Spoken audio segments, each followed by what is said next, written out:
Just days before WWE heads to Perth, Australia for the Elimination Chamber, it presented a blockbuster episode of Monday Night Raw, headlined by a pay-per-view event worthy main event between the American Nightmare Cody Rhodes and the Scottish Psychopath Drew McIntyre.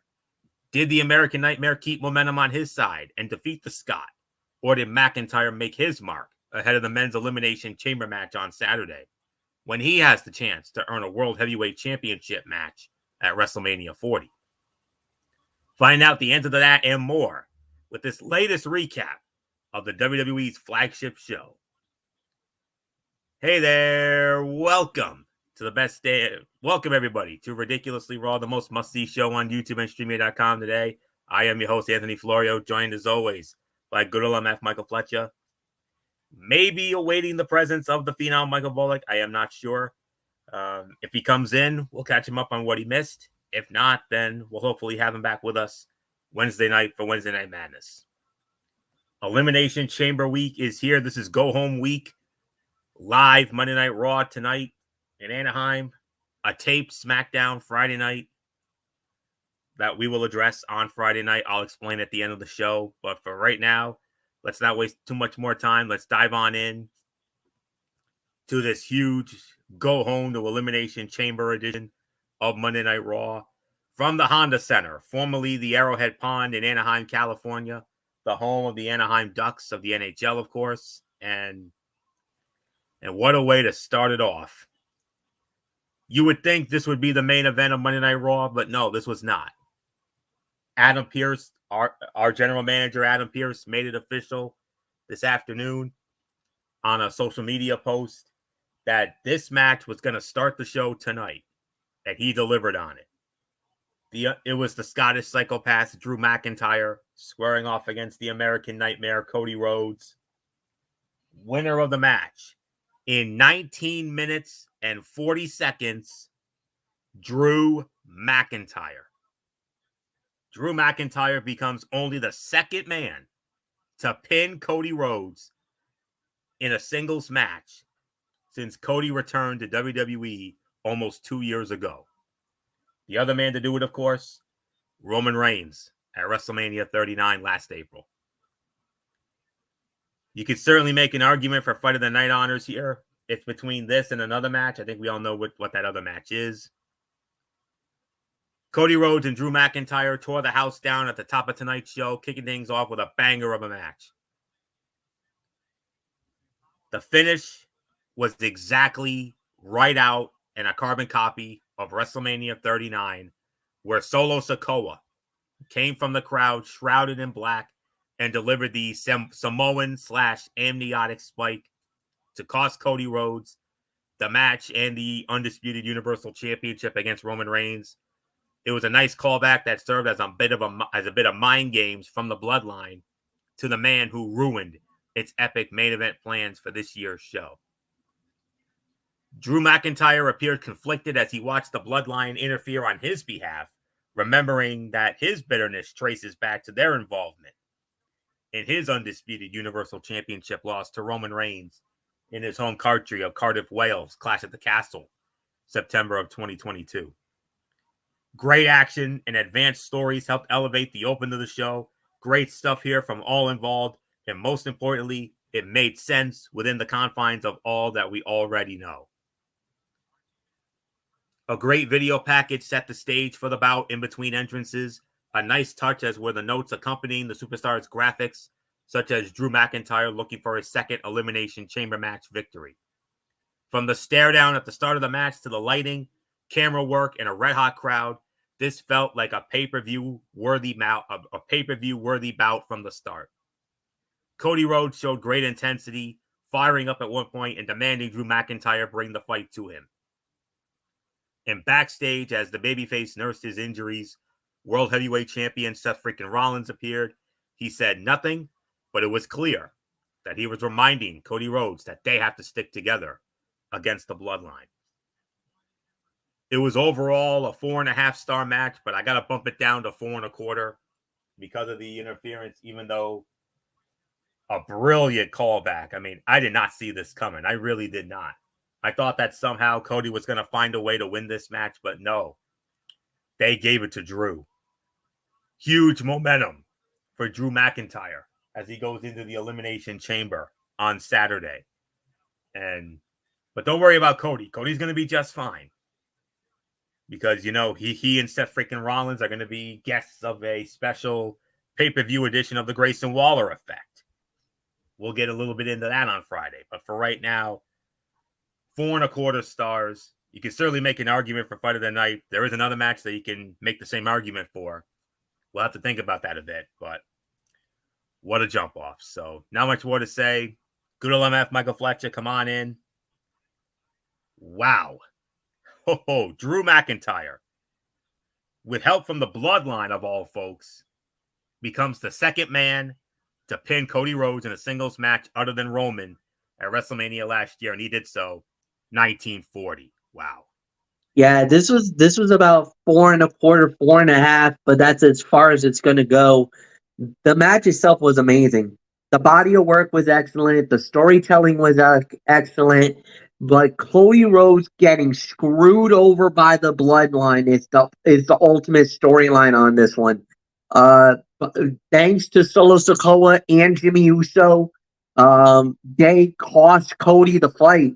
And that was a message sent to Cody Rhodes that regardless of your story, regardless of your road, that the bloodline will be there at the end, and they could easily ruin the story for the second year in a row. If Roman gets his way, and that's exactly what we got to see, if Roman gets his way, he successfully defends the title at WrestleMania, denying Cody Rhodes the second year in a row that he will not be able to finish the story. And that's the one thing we're all worried about, is that the bloodline could instantly be a difference maker and ruin everything for Cody. And we just saw it. Cody had a high-profile fight, a marquee main event match that is a main event anywhere in the world. Hell, you could even make an argument that that match, Cody versus Drew, is a major four main event. Now, I'm not talking WrestleMania level, but that could be a main event at a Rumble. That could be a main event at a SummerSlam, Survivor Series, maybe even a marquee spotlight fight at WrestleMania. Maybe not main event level, but that would definitely be a marquee matchup that we could see at a WrestleMania. But what we got, getting it right out of the gate on Monday Night Raw, great match, just a heartbreak ending if you're Cody Rhodes. But if you're Drew, a monster win. Like you said, second man ever to pin Cody Rhodes. Yes, it's a tainted victory because Bloodline got involved. But if you're Drew, hey, I'm taking the win. I'm taking the W. That is absolutely the momentum that I need going to Perth. And that's the ultimate thing that you're worried about. Being the one to win it all and getting your shot at Seth freaking Rollins. He is well on his way to that. Nothing more to say. Florio, it's yours. All right, MF, keep your mic on because you'll be leading off our next match, another one of the big matches here. Now, this is the last chance Battle Royale to determine the sixth and final entrant into the Women's Elimination Chamber match. It featured all 5 runner-ups of the respective qualifying matches. That was Shayna Baszler. That was Zoe Stark. That was Michin, Zelina Vega, and Alba Fire. It wasn't just those 5. Apparently, Adam Pearce and Nick Aldis came together and said, why don't we open it up? Why don't we make this a big-time ladies battle royal? Oh, there was more. Various women from Raw and SmackDown, including the likes of, in no particular order, Xia Li, Valhalla, Tegan Knox, Natalia, Indy Hartwell, Candice LeRae, Maxine Dupree, Ivy Nile, Electra Lopez, B-Fab, Katana Chance, Chelsea Green, Isla Dawn, Alba Fire, and making her return to WWE tonight after injury, Big Mommy Cool, Raquel Rodriguez. And the winner of the Battle Royale in an even 14 minutes and punching the sixth and final ticket to the Women's Elimination Chamber match, Big Mommy Cool, Raquel Rodriguez. MF, how about it? It was fine, but this was way too predictable. The minute Raquel showed up, I instantly was like, she's going to Chamber. It was a solid match. It was a good battle. Again, I kind of feel like it was very predictable. I believe this would have been Jade Cargill's spot. This would have been Jade Cargill. This is how they would have probably gotten her in, and that she would have been in the match. I'm wondering why they're holding her out. You know, I've heard some people saying that they weren't really impressed with her performance at Royal Rumble, and that now they're thinking about holding her back a little bit. Which, if they do, fine. But I think I know why they're holding her off. I think they want to save her for Bianca Belair, because I think we know where this is going to play.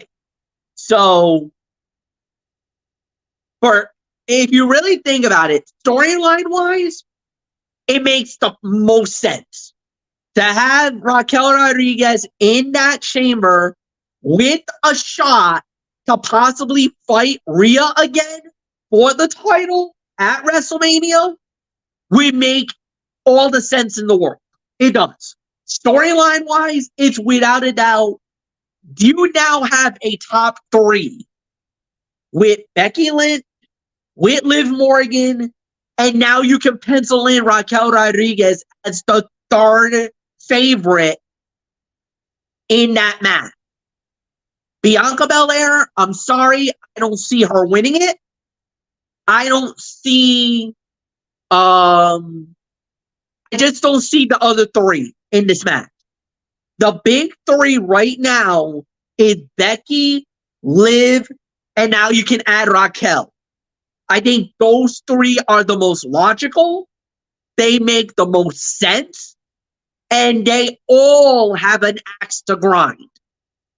Becky, we already know, because we saw that at the WrestleMania kickoff. And we saw how that exploded. Liv has been on this revenge tour. She's even mentioned it. She got injured by Rio and is on a revenge tour to get after Rhea to go after that belt. And now Raquel, you can throw in it, injured by Rhea, same thing, and now is looking for another shot and to get some revenge from that particular incident. And plus, Rhea versus Raquel had a hell of a fight the last time these two girls threw down. So all of a sudden, you got three possible favorites, even though I think the whole world is saying it's Becky. And I agree, it will be Becky Lynch at the end. I think without a doubt, it will be a hell of a match. If you get either Liv versus Rhea, Big Mommy Cool versus the Eradicator, but obviously the whole world wants to see it. Everybody wants to see it. And that is Becky Lynch versus Rhea Ripley in the Philadelphia at the link WrestleMania. That's where we're heading. All in all, 3 to 3.5 stars. It was a fine match. Battle Royals are always tough to predict, but the minute Raquel showed up, it was a predictable outcome. I think we all knew how this was going to play out. Florio, it's yours. Yes, indeed. 3 1/4, 3.5 stars for me. The Battle Royal was fun, with a handful of different stories either advanced or explored within its runtime. The false finish at the end with Chelsea Green popping out from under the ring, only to see her sneak attack on Raquel Rodriguez fail miserably as she was tossed to the floor, was a lot of fun, though.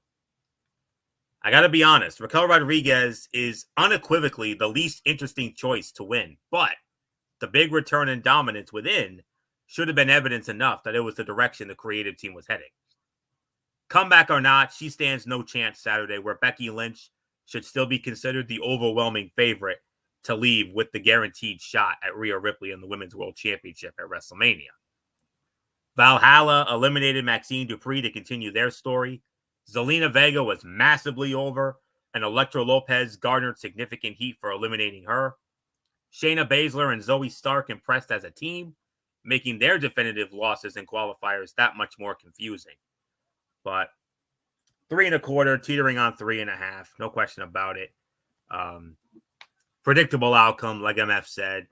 You knew once Raquel showed up, you knew it was probably going to be her, and sure enough, it was. So with all that being said, we move on.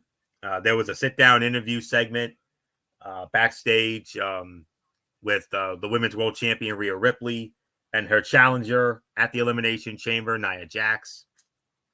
Nothing to really speak of there. And then the latest in the saga of R-Truth and the Judgment Day.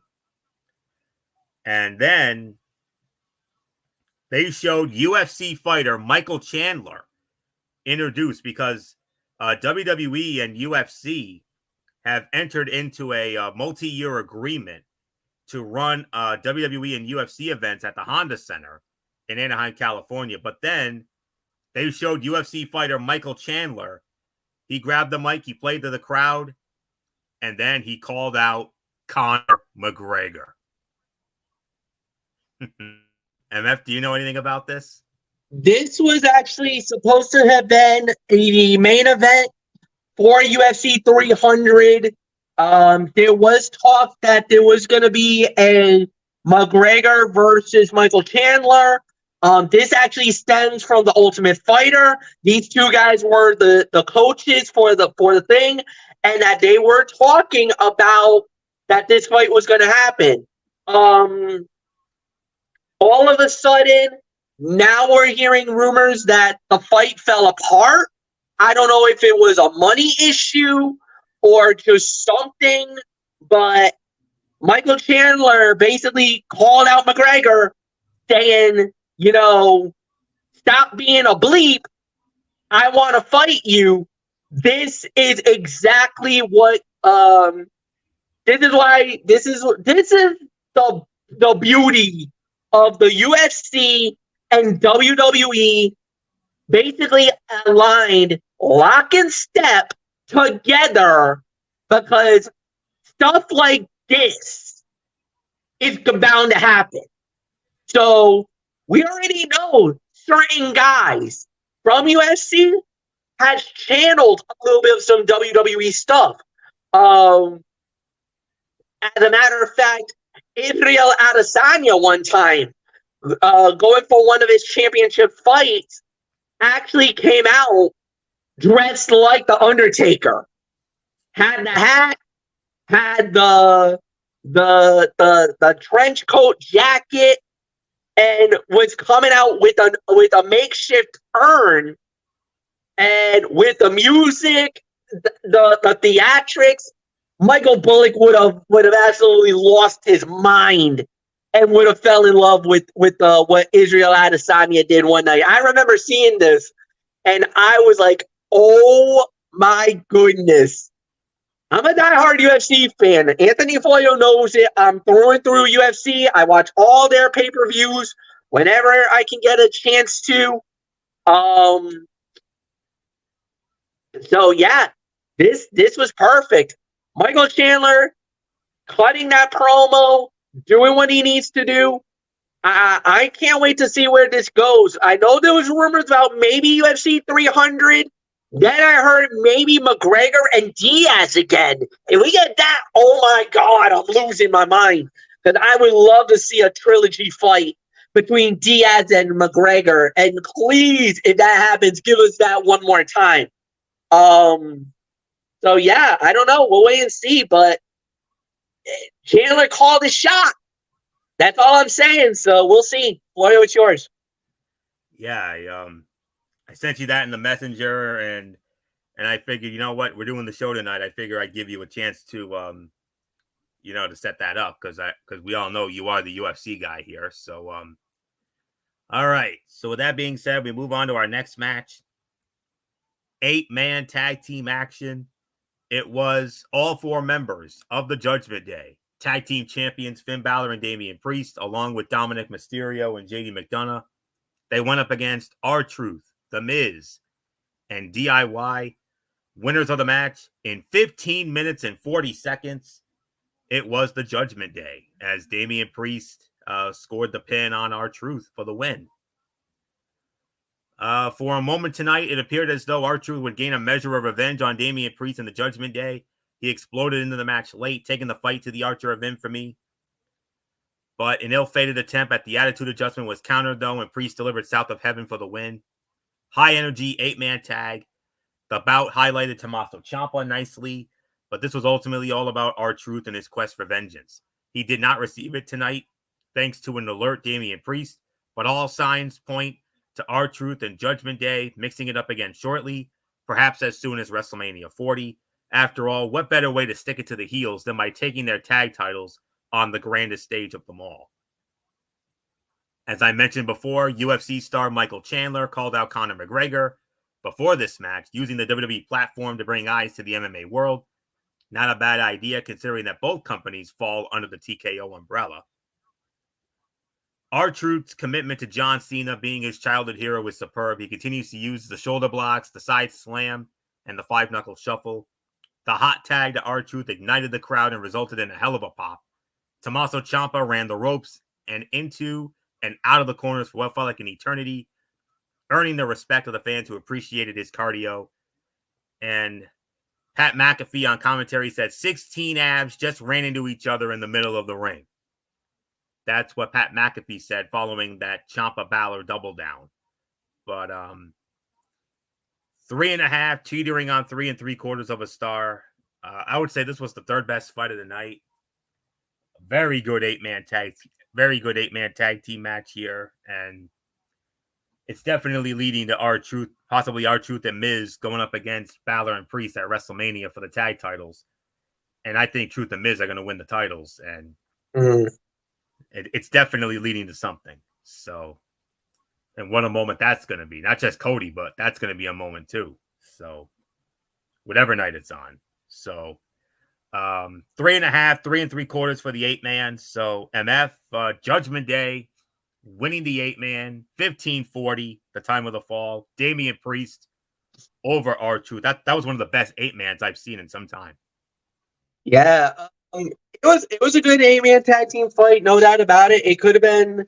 I don't think you could have done any better with what they did. I thought they did a superb job with it. This was easily a 3.5-star bout. Maybe the outcome should have been a little more different, but I'm not going to be too mad about it. Like I said, I think they did an incredible job. So I really got nothing more to add. So Anthony, it's yours. All right, MF, keep your mic on. Let's see what we have next. Becky Lynch came out for a promo and interrupted by the other women who will be competing in the Elimination Chamber match. If I'm going to be honest with you, this was not good. I mean, it was okay. It was good. But, Nia Jax came out and destroyed everybody. So nothing really to, write home about. But nonetheless, that women's chamber match is going to be really good. I do know that. That's going to be a great match. And then Shinsuke Nakamura cutting another one of his subtitle promos, going after Sami Zayn. We'll get into that in a little bit. Chad Gable squaring off against Ivar. Chad Gable winning the match, 6.5 minutes. MF, by default, the worst fight of the night, but nothing remotely bad here. Fun little sprint. No, fun little sprint, great match. Chad Gable with that amazing feat of power that he's been known for, showing how amazing he is. I gotta say it, if for some reason, and I'm gonna openly admit this, if for some reason Jey Uso does not walk away here tonight as the Intercontinental Champion, if I'm the ring general Gunther, I might have my eyes in the back of the head because I think Master Gable might be poised for another run at that title, another opportunity for him to possibly become the Intercontinental Champion. I think out of all the guys in Gunther's run, other than maybe Sheamus, I think Master Gable became the closest man to winning the Intercontinental Championship. I just feel like right now, I think Gable's honor is poised for a run, and he's been quietly making a run, and nobody's really been noticing until now. Tonight was that moment for me when I was like, I think Chad Gable just put himself back in the title picture, in the title hunt for the Intercontinental Championship. Obviously, things need to happen. He's going to need to have some lucky breaks to go his way. But right now, I like what I saw. So, this was easily 2.5 to 3. By default, worst fight, but like you said, there was nothing bad about it. It was a fun little sprint. Florio, it's yours. Absolutely. When it comes, let me address let me quickly address the promo segment here. That was interesting, creative, and that Nia Jax looked like an absolute unstoppable force. But it came at the expense of 6 women who should have been protected as they compete in the Elimination Chamber to determine the number 1 contender. Did it really hurt any of the Chamber competitors? No. But in what universe did Nia Jax have to wipe out the entire field by herself? So let's get into Gable and Ivar here. 2.5, 2 3/4 of a star. By default, the worst fight of the night, even though there was nothing remotely wrong with this match whatsoever. Match was very good, as has been the case with their in-ring action of late. With Chad Gable fighting from underneath, he absorbed everything his bigger, larger, more powerful opponent threw at him and mounted a comeback, seizing on the opportunity presented by Ivar's missed moonsault. A German suplex moonsault of his own and ankle lock ended the bout and earned Chad Gable the win. Both guys often fly under the radar and are candidates for the most underrated superstar consideration. No question about this. So, notable highlights here. Ivar side suplex Gable spine first onto the timekeeper's guardrail. Chad Gable repeatedly teased the German suplex, finally paying it off with one that popped the crowd. And Gable seamlessly transitioned from a pinfall into an ankle lock, and a great example of his fluidity as a competitor. So, no question about this. 2.5, 2 3/4 of a star. By default, the worst fight of the night, even though nothing bad about it whatsoever. Absolutely none. All right. Here's the other big talking point of tonight's episode of Raw. We talked about Drew McIntyre and Cody Rhodes earlier in the night. Well, before we get into that, 2 big matches for next Monday's Raw, which will be emanating from the Shark Tank in San Jose. Kofi Kingston and Xavier Woods versus Ludwig Kaiser and Giovanni Vinci in a street fight.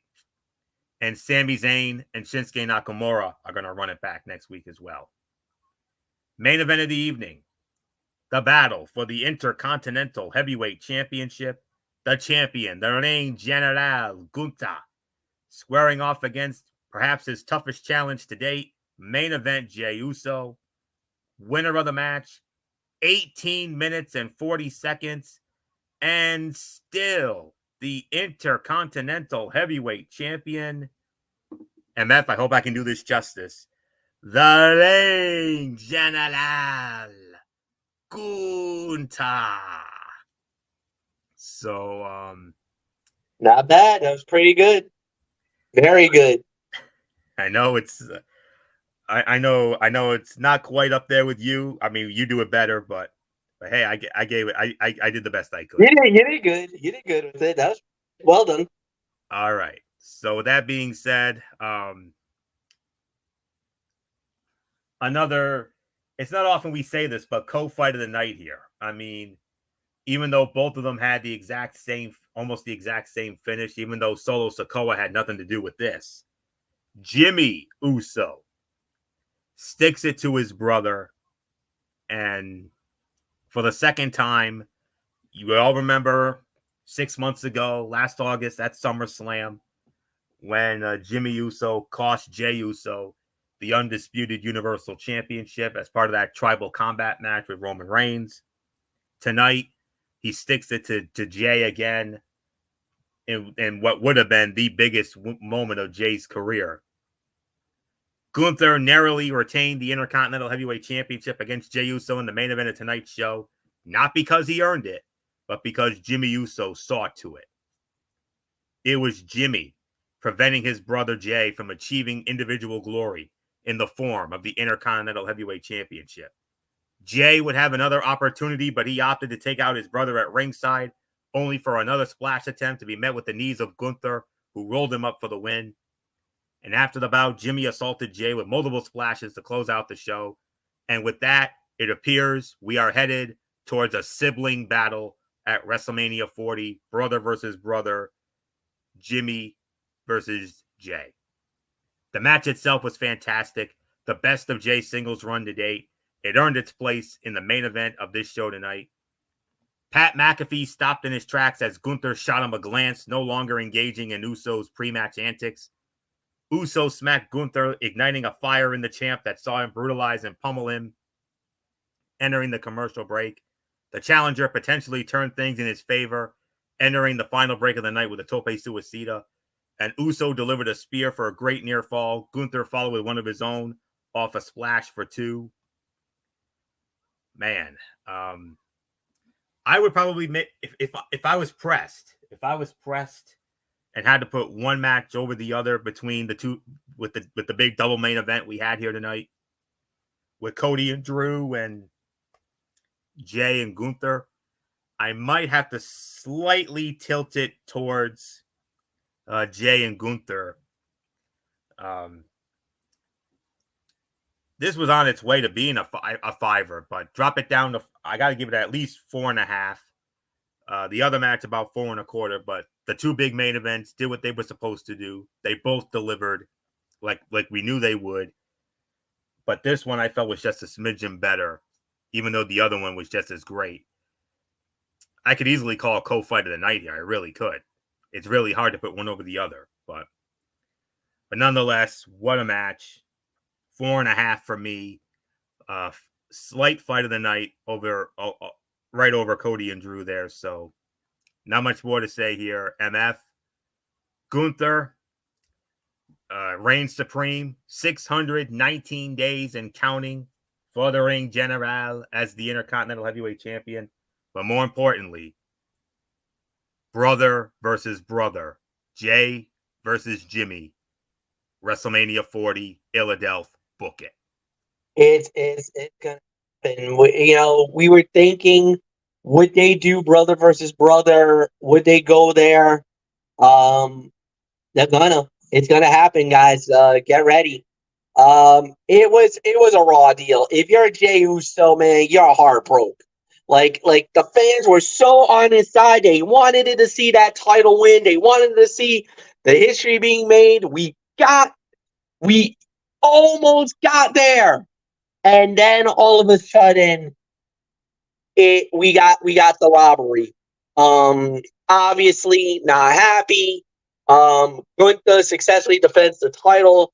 This would have been 5 if it wasn't for the screwy finish. But hey, it was a hell of a performance. 4.5 stars. Anthony, it's yours. All right. So with that, MF, overall thoughts on this go home to Elimination Chamber of Raw as we kick off Elimination Chamber week? I don't think you can go any more better than what you did. I think this was an excellent go home. I think everything was played out beautifully. I think it was done remarkable, incredible job. And at the end of the day, I think it was a really good outcome and everything else. So yeah, I kind of have to say that if you want my official review, I gotta say 8.5. 8.5 is my official rating. I think they did a really good job with it. Like we said, there was not anything really, really bad about it. I think they did an incredible job. So yeah, Anthony, it's yours. 8.5 out of I could even make an argument for 9. That's how good this show was. I'm right there with you, MF. 8.5 to 9 out of 10. Absolutely spot on, MF. And for good reason. This was the best episode of Monday Night Raw in months, with new production values and a sense of urgency. Everything felt like it had a purpose, from the opening match all the way through the main event. Nothing felt like it was useless or did not matter. There was a singular goal to hype up Elimination Chamber and beyond that. Put the storytelling pieces in place to properly build to WrestleMania 40. The opener and main event were both fantastic matches, and everything in between was mostly solid to good. As it should be, WWE's creative process always thrives at this time of the year, and tonight it made a jam-packed 3-hour show feel relatively and inoffensively short, the trademark of an enjoyable show. 8.5 to 9 out of 10 for me as well. I 100% agree with the rating, MF. So, quick special Tony's take here tonight. We have a special. We got an Impact special coming up.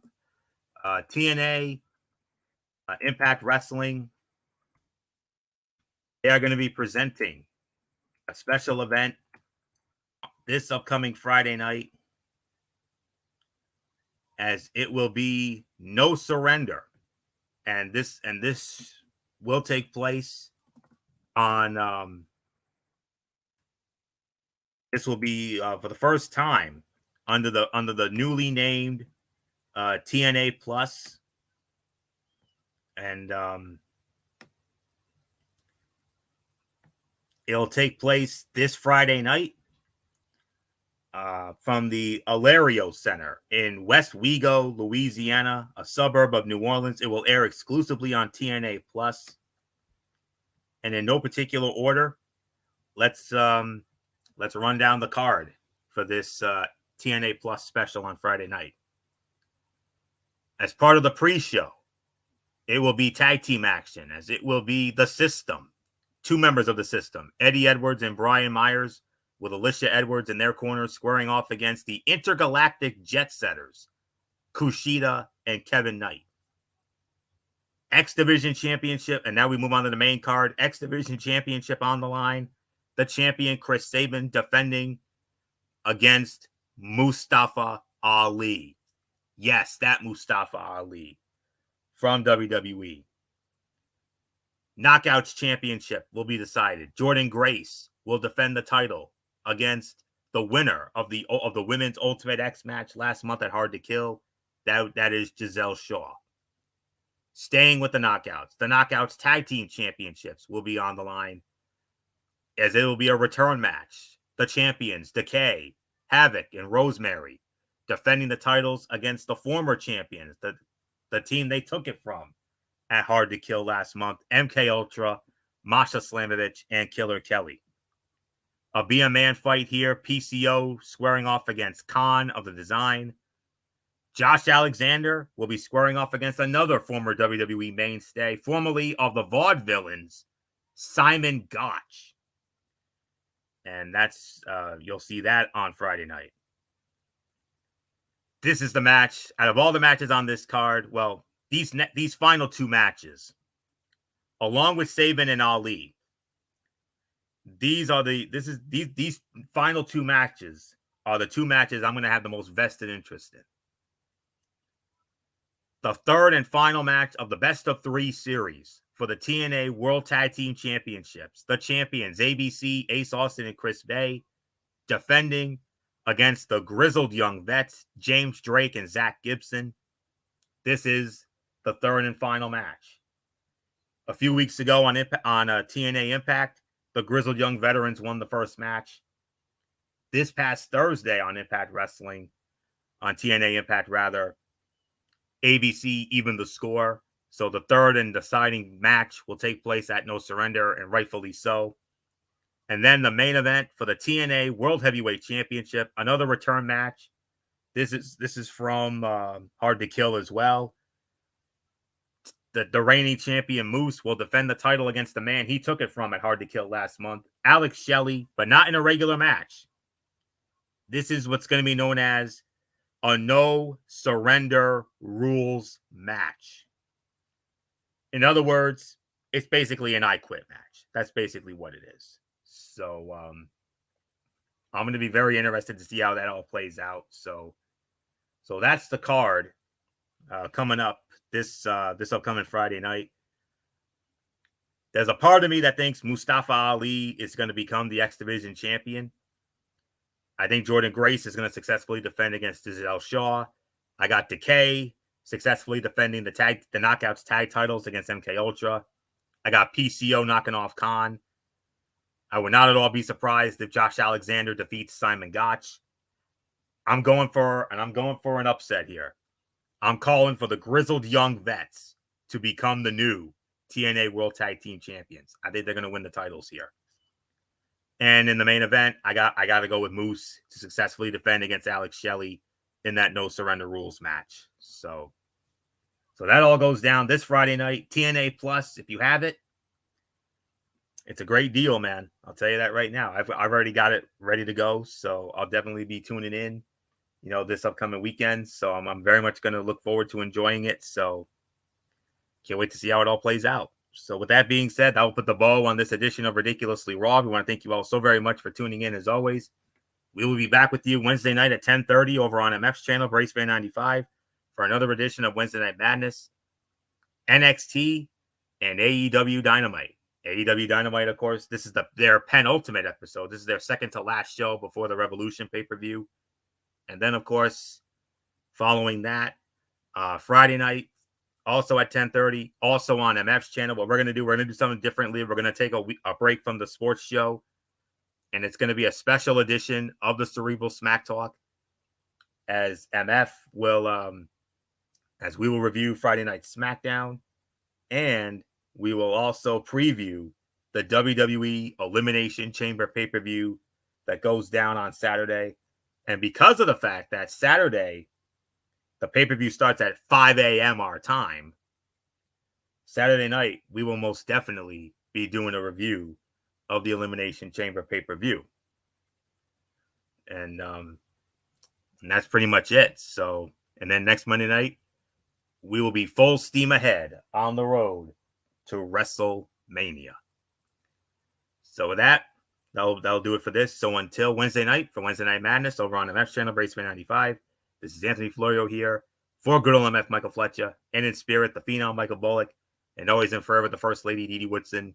You know the routine, everybody. Thumbs up. Talk to you later. Yeah, throw it up, Fortune 4 style. Bye for now, my friends. God bless. Be good to each other. Have a blessed couple of days. And until Wednesday night for Wednesday Night Madness, you've been watching Ridiculously Raw right here on the Tone 25 and YouTube and StreamYard.com. And remember, my friends, no matter what anyone tells you beyond anything else, wrestling is indeed actually real. For everybody who has been a part of this one, for now, Anthony Florio, so long, and bye, everybody, bye.